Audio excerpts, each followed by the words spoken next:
right, hi Hampton. Thanks so much for joining me. Today we'll be reading our chapters 37, 38, and 39 from our One District, One Book, Save Me a Seat. And you have to bear with me. I might not be so good at some pronunciations, but I will try my best. All right, let's see. Chapter 37. Ravi. Leeches, I say, as everyone leans closer to see what I have in my jar. Yesterday, Harippa and I walked together. Where are we going? I asked him. You'll see, he said. Ever since we moved to New Jersey, Harippa has been very quiet. He eats his meal without a word, then he goes and sits on the sofa to chew his betel nuts and read his newspapers. But yesterday, as we walked together, he had a lot to say. What's this I hear about you wanting to quit school? He asked. Nobody likes me, I told him. They think I smell bad. It doesn't matter what they think. Quitting is not an option. I know, I said. Appa told me. That's because I told your father the same thing when he was a boy. And someday, when you have children of your own, you'll tell them too. Quitting is not an option. You don't understand, I said. Nobody does. For a while, we walked in silence. Did you know that in India, tea has to be plucked by hand, Ravi? My grandfather said finally. 3 leaves and a bud, right from the very top of the tea bush. The tea pluckers pick the tender shoots and drop them into the baskets and hang them from their heads. The baskets that hang from their heads.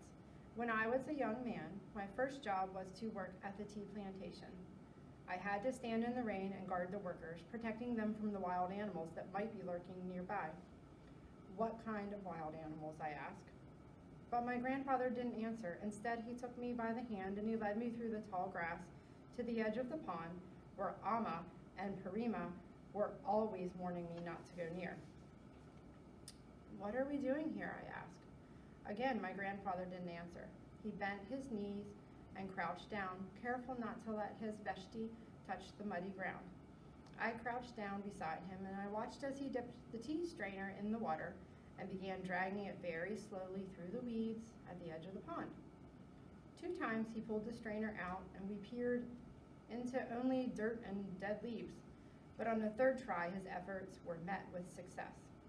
3 long, worm-like creatures wriggled in the strainer. We used to call them Draculas in disguise, Harippa told me. The tea plantations were infested with them during the monsoon season.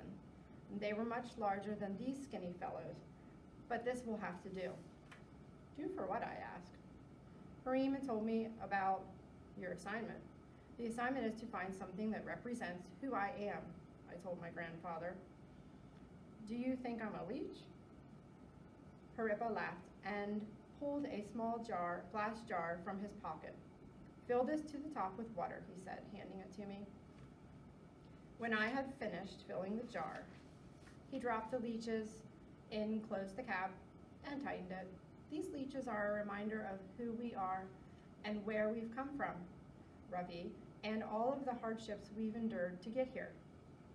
I thought about our house and Bangalore and my friends back at Vidya Mandir, especially Pramod.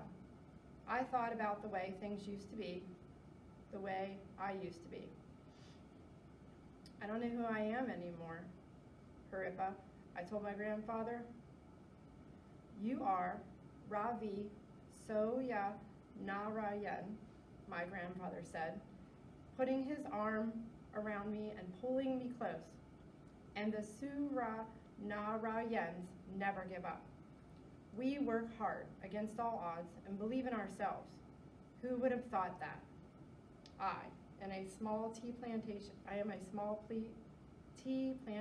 owner, would be able to send his son to a fine university to help bring his whole family to live in America too. But that is what happened. I miss Bangalore, I said softly. Me too, but you will have many more opportunities here. It doesn't feel like home, I told him. Give it time, Paripa said, reaching for my hand. Come, Ravi, Amma, and Parima are waiting.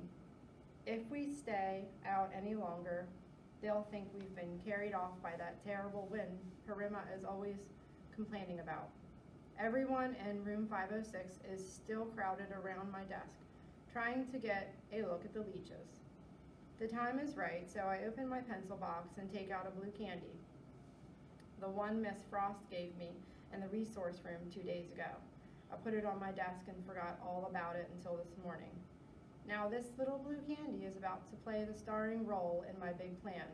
I look around to make sure no one is watching, and then I place the candy in the glass dish on Bigfoot's desk. Chapter 38. Joe. I can't believe my eyes. I actually blink a couple of times to make sure I'm not seeing things. Is there really a blue peanut M&M sitting in the glass dish on my desk? The answer is yes. But what's weird is it's not the one that I brought from home. I'm positive. That was a single. This is a double. Those are rare, especially the blue ones, which is how I know who put it there.